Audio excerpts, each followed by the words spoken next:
Il est né esclave et est mort en étant l'un des enseignants les plus influents de son temps.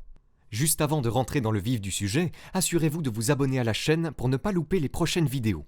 Et n'oubliez pas de récupérer votre formation offerte pour découvrir 6 façons peu connues de générer des revenus passifs en cliquant sur le premier lien dans la description sous cette vidéo. Mais Épictète ne serait pas considéré comme un enseignant. C'était un philosophe stoïcien, un homme qui recherchait un type de connaissance très spécifique, la connaissance qui, lorsqu'elle est appliquée, aide à affronter et à surmonter les inévitables difficultés de la vie. Et grâce à une combinaison de ses propres expériences de vie et de la sagesse de son mentor, le philosophe stoïcien Musonius Rufus, Épictète avait le genre de connaissances que les gens parcouraient des centaines de kilomètres pour avoir la chance d'entendre. Même si ce n'était que pour 1 heure ou 2, ils envoyaient leurs enfants pour l'entendre.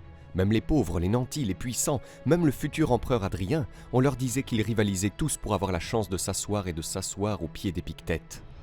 Et heureusement, il y avait un jeune homme qui a régulièrement eu l'occasion d'écouter Épictète, et il a écrit ce qu'Épictète avait à dire. Et remarquablement, ces notes nous ont survécu, et ont été transmises à certains des plus grands personnages de l'histoire au cours des derniers millénaires. L'empereur romain Marc Aurèle a écrit dans son journal pour remercier l'homme qui lui avait prêté un exemplaire d'Épictète.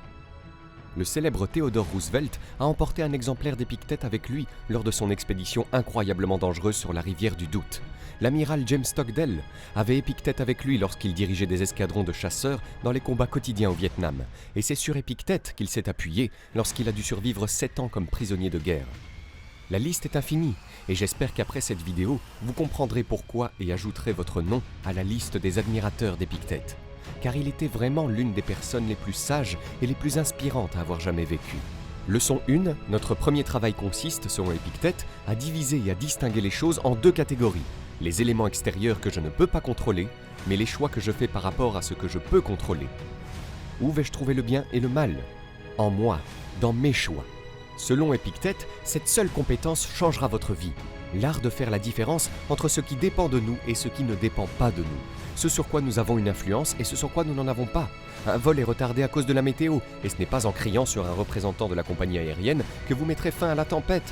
Aucun souhait ne vous rendra plus grand, plus petit ou né dans un autre pays. Peu importe à quel point vous essayez, vous ne pouvez pas faire en sorte que quelqu'un vous aime. En outre, le temps passé à vous jeter sur ces objets inamovibles n'est pas consacré aux choses que nous pouvons changer. Comme l'a dit Épictète, tout ce que nous pouvons contrôler, ce sont les choix qu'ils font en ce moment. Et il en va de même pour vous. Concentrez-vous sur la clarification des parties de votre journée qui sont sous votre contrôle et de celles qui ne le sont pas. Non seulement vous serez plus heureux, mais vous aurez un net avantage sur toutes les personnes qui ne réalisent pas qu'elles perdent leur temps dans des batailles impossibles à gagner. Leçon 2. Ce ne sont pas les événements qui dérangent les gens, disait Épictète, c'est leur jugement sur les choses.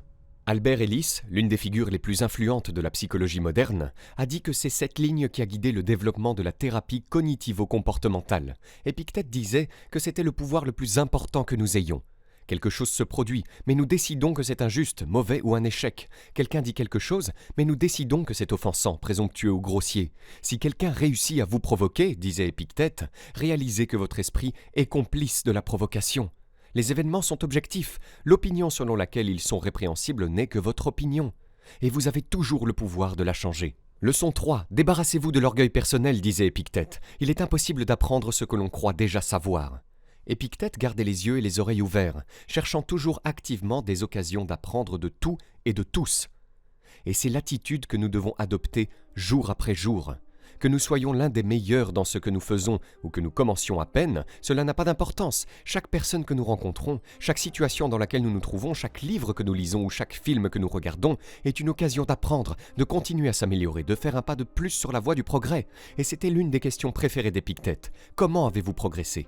Plus que toute autre chose, nous répondons à cette question en nous concentrant sur ce que nous ne savons pas, sur ce que nous pouvons améliorer, sur les points à améliorer, plutôt que de nous féliciter de notre excellence. Leçon 4. L'homme véritable se révèle dans les moments difficiles, disait Épictète. Alors quand les ennuis arrivent, pense à toi comme à un lutteur associé à un jeune homme coriace. Dans quel but ? Pour faire de vous un athlète de classe olympique.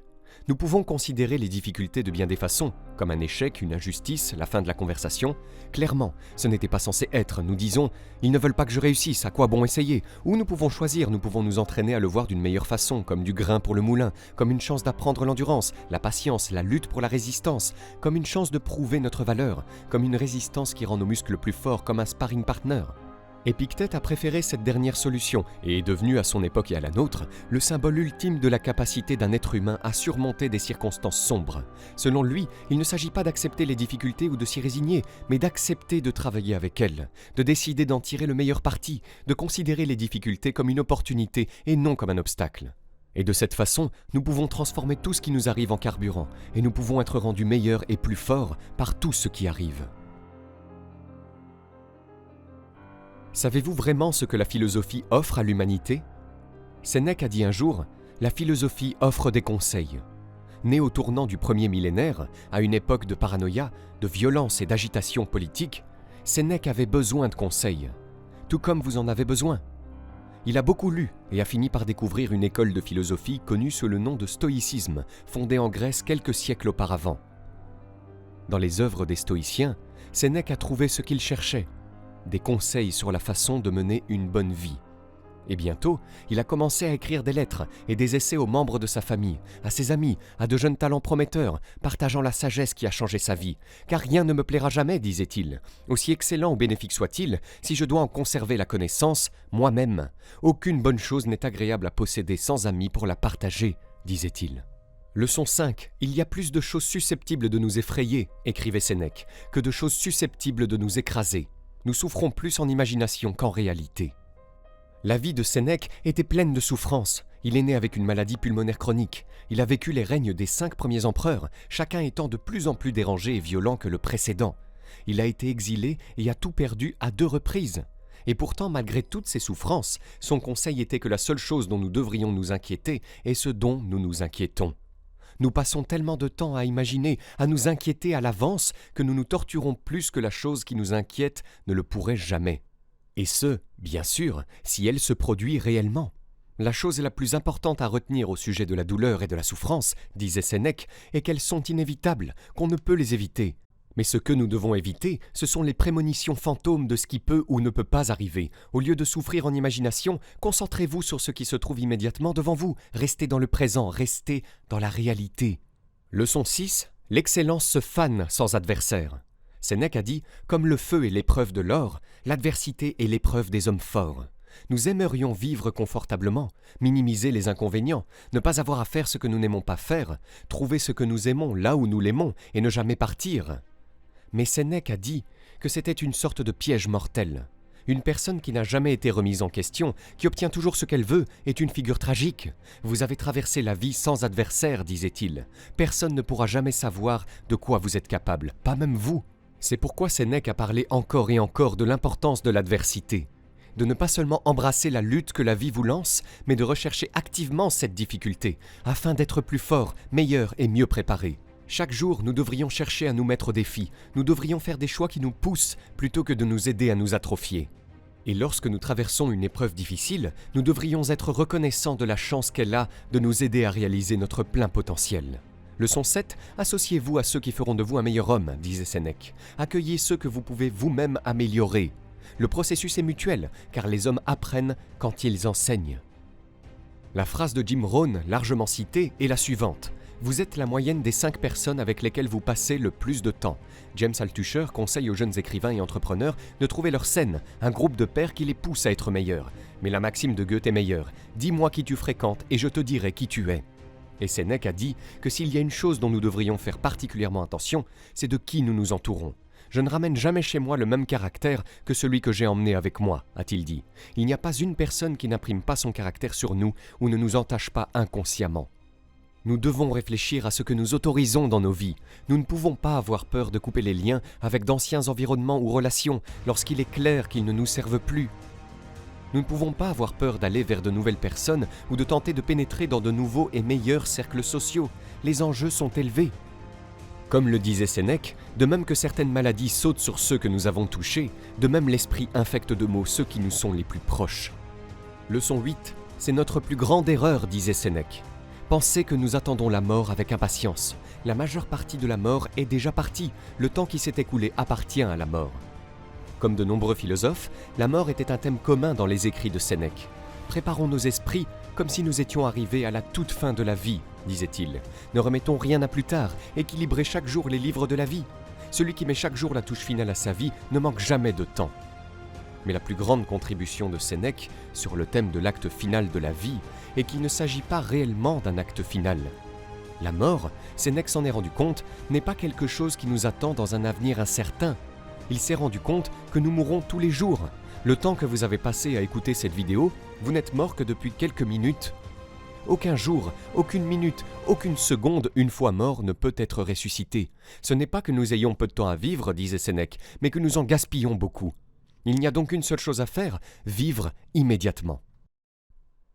Alors si vous retenez quelque chose des écrits de Sénèque, de sa sagesse, de la philosophie qui vous a tant offert, un conseil, c'est de sortir et de vivre maintenant, pendant que vous le pouvez encore. La fortune est inconstante. N'attendez pas, prends-la maintenant, vis tant que tu le peux. Il n'y avait personne comme lui, Marcus Aurelius, le dernier des 5 bons empereurs. Marc Aurèle était un étudiant du stoïcisme, une ancienne école de philosophie fondée à Athènes, au début du IIIe siècle avant Jésus-Christ, sur la croyance que nous ne contrôlons pas le monde qui nous entoure, nous ne contrôlons pas notre façon de réagir. Marcus était le dirigeant d'un monde confronté à une pandémie qui s'est étendue sur 15 ans, à des troubles civils, à des guerres frontalières, à la décadence culturelle, à l'inégalité des revenus et à bien d'autres choses encore. Il est donc facile de comprendre pourquoi il a été attiré par cette philosophie. Il se comparait à quelqu'un qui cherche à soulager une éruption cutanée ou une brûlure, et ce stoïcisme était son onguent apaisant, une lotion chaude. Et c'est pourquoi Marc Aurèle a essayé de fournir dans les Méditations, son seul ouvrage connu, un document totalement unique et sans égal dans les annales de l'histoire pour transmettre cet onguent, ses conseils, cette médecine aux générations futures. Comme le notait l'historien Brande Blanchard, peu de gens se soucient aujourd'hui des marches et contre-marches des commandants romains. Ce à quoi les siècles se sont accrochés, c'est au cahier de pensée d'un homme dont la vie réelle était en grande partie inconnue, qui consignait dans la pénombre de minuit, non pas les événements du jour ou les plans du lendemain, mais quelque chose de bien plus permanent, les idéaux et les aspirations qui animaient un esprit rare. Et c'est ce que le stoïcisme a été conçu pour être, une médecine de l'âme, nous soulageant des vulnérabilités de la vie et nous redonnant avec vigueur ce dont nous avons besoin pour nous épanouir. Leçon 9. À l'aube, lorsque vous avez du mal à sortir du lit, disait Marc Aurèle, dites-vous « Je dois aller travailler en tant qu'être humain. De quoi dois-je me plaindre si je vais faire ce pourquoi je suis né, ce pourquoi j'ai été mis au monde ? Ou est-ce pour cela que j'ai été créé, pour me blottir sous les couvertures et rester au chaud ?» C'est l'un des moments les plus relatés des méditations. Cette discussion que Marcus Aurelius a eue avec lui-même au début du livre 5. Il s'agit clairement d'une discussion qu'il a eue de nombreuses fois, de nombreux matins, comme beaucoup d'entre nous. Il sait qu'il doit sortir du lit, mais il veut désespérément rester sous les couvertures chaudes. On peut s'identifier à lui, mais c'est aussi impressionnant. Marcus n'avait pas vraiment besoin de sortir du lit. Être l'empereur signifiait qu'il n'avait rien à faire. Il aurait pu faire la grasse matinée tous les jours sans conséquence immédiate. Personne n'aurait retenu son salaire, personne ne lui aurait demandé pourquoi il était en retard. Et pourtant, Marcus insistait pour qu'il se lève tôt et se mette au travail. Pourquoi ? Comme Dante l'a écrit dans son poème épique, « Sous la couverture, il n'y a pas de chemin vers la gloire. On ne peut rien accomplir recroquevillé sous les couvertures. » Marcus savait que gagner le matin était la clé pour gagner la journée et gagner la vie. Il savait qu'être l'homme le plus puissant du monde ne le dispensait pas de vivre comme la nature l'exige. Il savait que son statut ne signifiait rien et que ses obligations envers lui attendaient qu'il se réveille. Il savait que la grasse matinée signifiait seulement qu'il avait beaucoup de choses à rattraper et qu'il avait cédé le contrôle et était maintenant en mode réactionnel. Et donc c'est simple, si vous voulez être productif, faire plus de choses et être génial, vous devez vous lever tôt. Leçon 10, nos actions peuvent être entravées. Mais rien ne peut entraver nos intentions ou nos dispositions. Car nous pouvons nous accommoder et nous adapter. L'esprit s'adapte et convertit à ses propres fins l'obstacle à notre action. L'obstacle à l'action fait avancer l'action. Ce qui se trouve sur le chemin devient le chemin. Une façon de traverser la vie est de se détourner des difficultés. Vous pouvez fermer vos oreilles et vos yeux à ce qui est désagréable. Vous pouvez choisir la voie de la facilité en évitant les difficultés chaque fois que cela est possible. L'autre voie est la voie stoïque. Nous pouvons choisir, nous pouvons nous entraîner, nous pouvons voir les difficultés comme une opportunité, comme de l'eau pour le moulin, comme une chance d'apprendre l'endurance, la patience, la résilience et la lutte. Nous pouvons les voir comme une chance de prouver notre valeur, comme un moyen d'apprendre des choses sur les gens, les situations, les actions ou les choses. Marc Aurèle croyait en cette dernière approche. Il a écrit sur la façon dont le feu transforme en flamme tout ce qui y est jeté. Il dit qu'il vaut mieux considérer les obstacles comme un combustible. Pour les stoïciens, il ne s'agit pas d'accepter les difficultés ni de s'y résigner, il s'agit plutôt d'accepter de travailler avec elles, de décider d'en tirer le meilleur parti, de voir la difficulté comme une opportunité et non comme un obstacle. Et de cette façon, nous pouvons transformer ce qui nous arrive en carburant. Nous pouvons être rendus meilleurs et plus brillants par tout ce qui arrive. Nous pouvons transformer l'obstacle en chemin. Leçon 11. Si à un moment donné de votre vie, vous trouvez quelque chose de mieux que la justice, l'honnêteté, la maîtrise de soi et le courage, si vous trouvez quelque chose de mieux que cela, embrassez-le sans réserve. Cela doit être une chose extraordinaire en effet. Alors que Marc Aurèle écrivait des méditations, Rome fut envahie et une guerre s'ensuivit qui dura 5 ans. Le Tibre connut l'une des plus graves inondations de l'histoire, détruisant maisons et bétail, ce qui provoqua la famine à Rome. Après avoir gagné la guerre, les soldats rentrant chez eux ont ramené une contagion mortelle connue sous le nom de peste antonine. Affectés par la famine et la peste, de nombreuses tribus hostiles du nord saisirent l'occasion pour se regrouper et attaquer les Romains. Pendant le reste de son règne, il a dû faire face aux 2 maux que sont la peste et la guerre. Et pourtant, Marcus ne mentionne aucun de ces événements horribles dans son journal. Il mentionne cependant qu'il n'y a aucun défi, aucun problème, si important qu'il l'empêche de répondre avec les 4 vertus stoïques: courage, modération, justice et sagesse. Il s'agit de ne pas avoir peur, de ne pas céder à nos instincts primaires, de ne pas se placer au-dessus des autres, de ne pas se perdre dans ce qui est proche, mais de voir la situation dans son ensemble. Il a dit que tout ce à quoi il était confronté était une occasion de répondre avec ces 4 vertus, qui rendaient même la situation la plus complexe, simple et directe. Il a dit « Il suffit que vous fassiez la bonne chose, le reste n'a pas d'importance ». Rappelez-vous ce principe. Quand quelque chose menace de vous faire souffrir, la chose elle-même n'était pas du tout un malheur. L'endurer et l'emporter est une grande chance. Les choses que nous ne voulions pas voir arriver, elles nous arrivent à tous, y compris à Marc Aurèle. Une affaire commerciale tombe à l'eau, une note à laquelle nous ne nous attendions pas, une personne qui nous est chère nous quitte. Notre instinct nous pousse à qualifier ces événements de malheureux, parce qu'ils ne correspondent pas à ce que nous voulions. C'est logique. C'est heureux quand on obtient ce que l'on veut. C'est malheureux quand, pour une raison ou une autre, ce n'est pas le cas, n'est-ce pas? Marc Aurèle propose une autre façon de voir les choses. Au lieu de nous dire que nous sommes malheureux parce que nos attentes ont été déçues, il dit que nous devrions faire le contraire. Leçon 12. Non, c'est une chance que cela soit arrivé, et j'en suis resté indemne, sans être brisé par le présent ou effrayé par l'avenir. Cela aurait pu arriver à n'importe qui, mais tout le monde n'aurait pas pu en rester indemne. Pour un stoïcien, nous ne sommes blessés que lorsque notre caractère est affecté. Nous ne sommes blessés que lorsque nous abandonnons ce en quoi nous croyons ou lorsque nous abaissons nos propres normes. Il n'est peut-être pas souhaitable de perdre de l'argent ou un ami, d'échouer à quelque chose ou d'être critiqué, mais en quoi cela nous rend-il malheureux? Nous n'avons pas été privés de notre capacité à agir, notre caractère reste intact. Il n'y a pas de règle qui dit que nous devons paniquer à cause de cela, être brisés par cela, ou que nous devons commencer à être anxieux à propos de l'avenir. Non, vous avez toujours le contrôle, vous êtes toujours vous, et c'est une chance. Bonus, leçon 13. Vous pourriez quitter la vie dès maintenant. Laissez cela déterminer ce que vous faites, dites et pensez. Pierre Hadot appelait les méditations une collection d'exercices spirituels.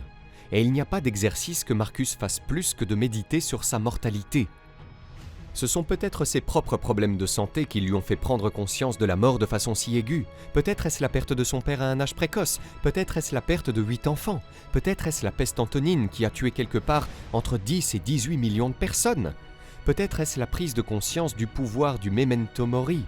L'ancienne pratique de réflexion sur la mortalité qui remonte à Socrate, qui a dit que la bonne pratique de la philosophie ne concerne rien d'autre que mourir et être mort.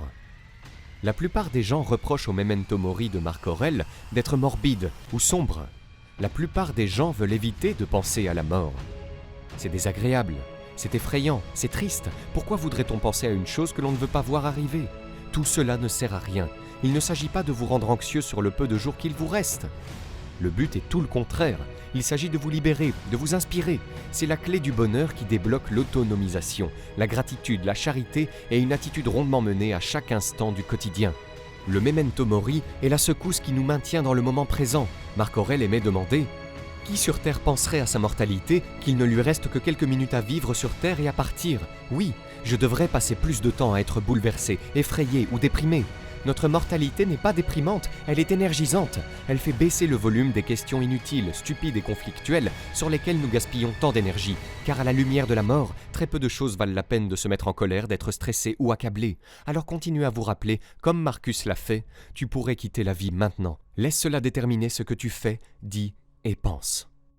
Si vous avez aimé cette vidéo, vous pouvez cliquer sur le bouton j'aime et vous abonner à la chaîne. Cela nous fera chaud au cœur. Vous êtes également libre de recevoir notre guide pour apprendre à générer vos premiers 200 € par mois sur Internet en cliquant sur le lien dans la description sous cette vidéo. Le tout gratuitement. À très vite.